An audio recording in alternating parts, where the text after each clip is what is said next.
It is a beautiful day on the west coast of the United States and an absolute joy to welcome you to our coverage of the Acura Grand Prix of Long Beach, round 3 of the 2025 NTT INDYCAR Series. That guy's won here quite a few times. There is a light breeze whipping off the Pacific Ocean as it is finally time for practice at this legendary racetrack that every driver absolutely loves.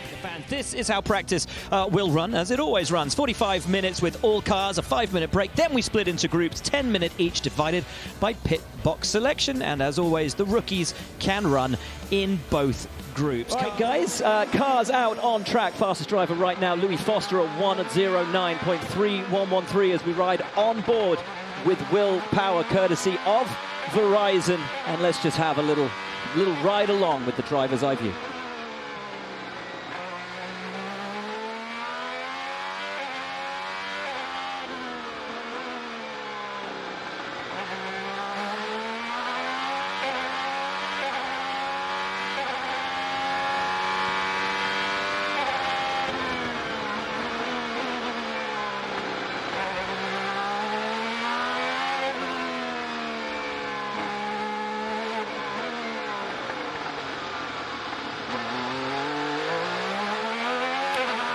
And Townsend, James, one thing that has absolutely shocked me about this circuit since arriving here is, having watched it on television for years and then getting to walk the track yesterday, it is so much more intense than I'd ever envisaged.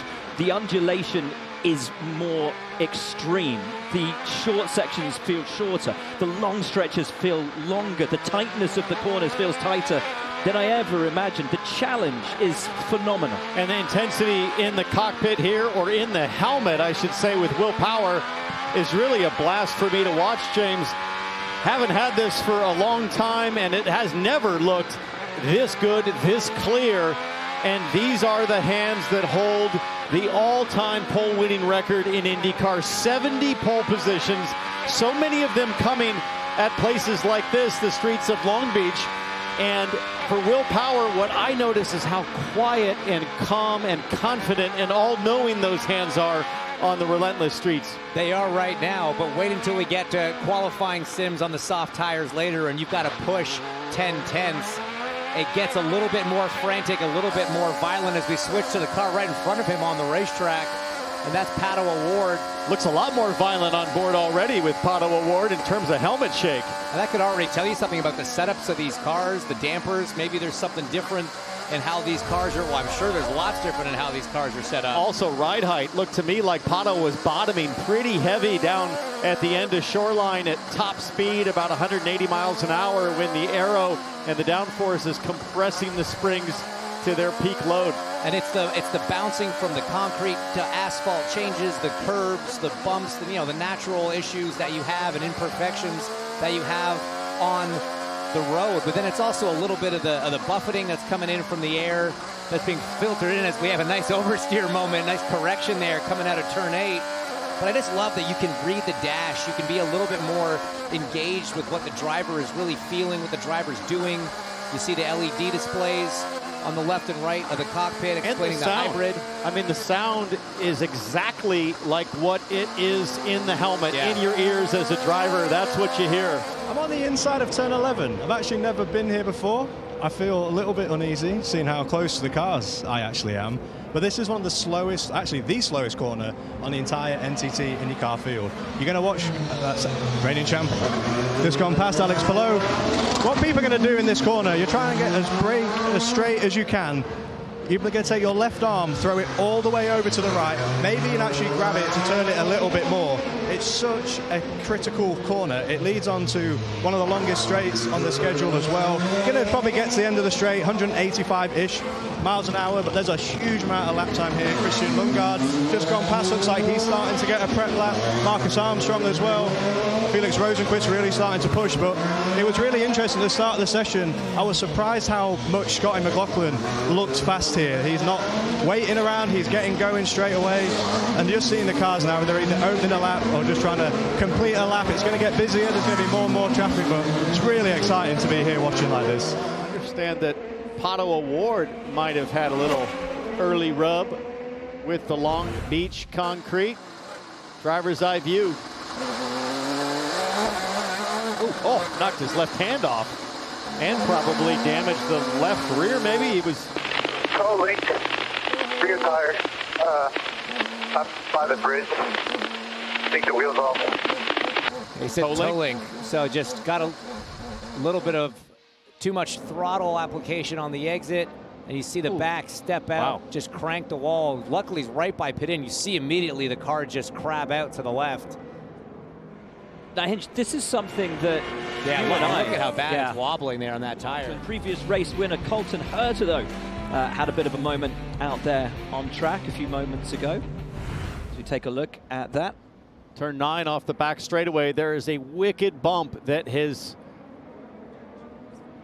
certainly reappeared, as it always does, it seems, over the last 6 or 7 years. Let's go on board with Colton Herta. This is what it's like from the cockpit. Yeah, I mean, you can just see the violence in the camera even when you hit that bump. And if you're just a little bit too much brake pressure at that moment, it unloads the car, can lock up. Honestly, either side of the car. I mean, normally you're locking up the inside front heading into a corner. It's not rare to see the left front going into turn 9 lock up.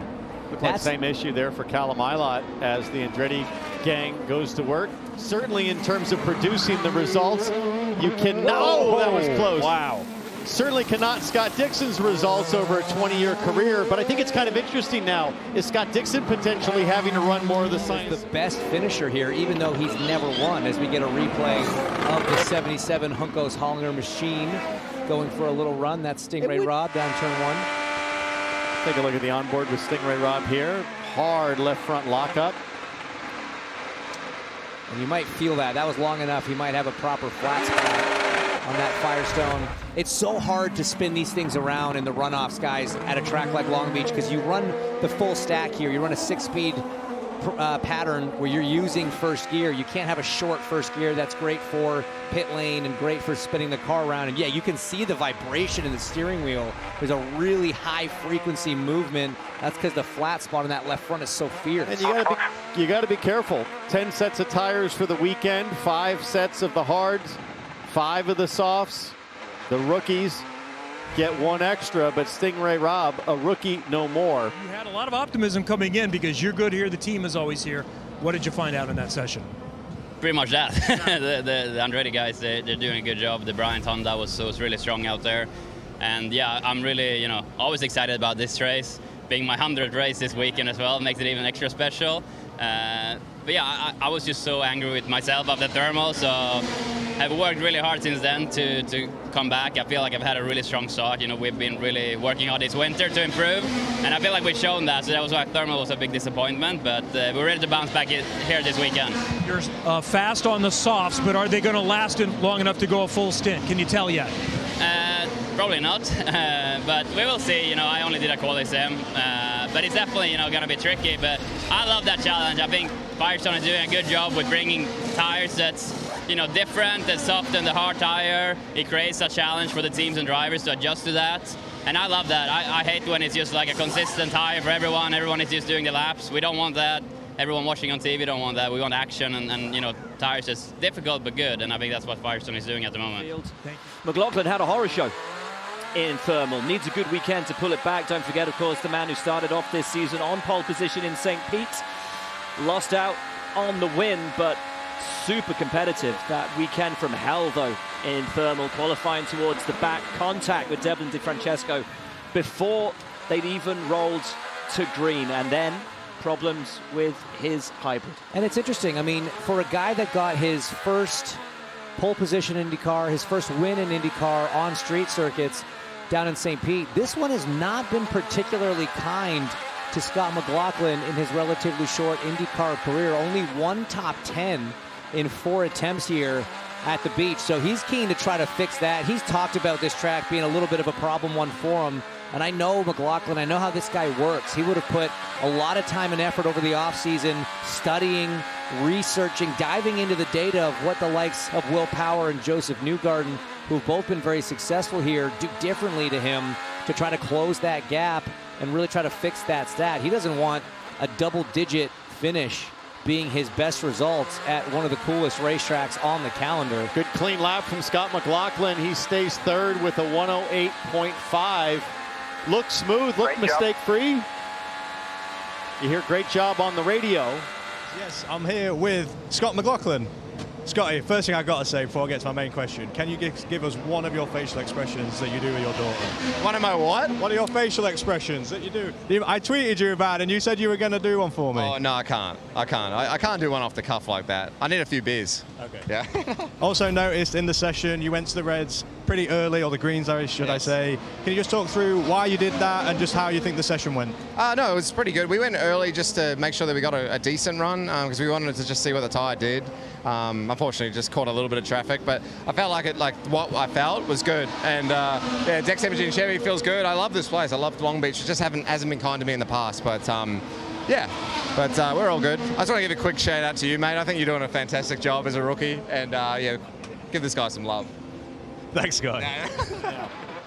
Will Power's off course somewhere. I told you, it's not easy to get these cars flipped around. This is turn one, I believe. Couldn't get, oh, that was a big, oh, wow. Nice save. Big rear lockup. So this is the second one. That's turn one. Massive tank slapper there at the fastest part of the course. Point straight there. I've had that before. Rear's just locked solid at max pressure.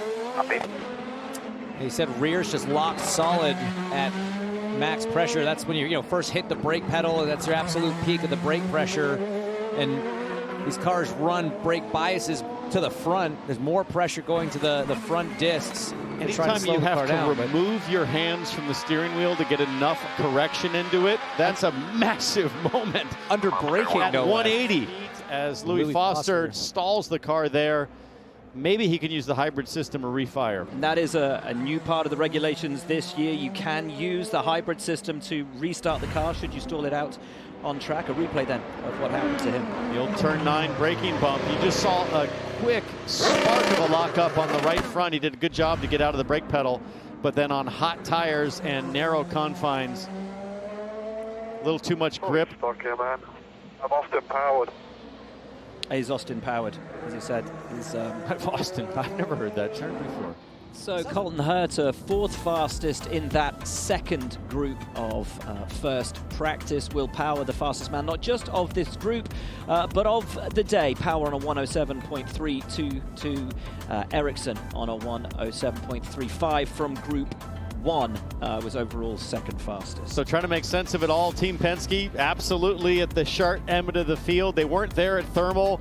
Back where Josef Newgarden told me they would be. He said, we couldn't figure out thermal. We know we're good for the rest of the season. Meyer-Shank Racing, Strong, Andretti. And then, of course, Ganassi there with Palou earlier. A lot of people with pace right now, James. But what's so impressive to me, guys, is if you look at those combined times, the top 5 cars are all within the same 1/10 of a second. It's less than a 1/10 of a second on those combined times. That is just peak IndyCar at a street circuit as challenging as Long Beach. To have that many guys that close together, absolutely phenomenal. Not a lot of wall banging today, but with a field that tight, you can bet that they'll be shaving concrete all around the track tomorrow afternoon for qualifying.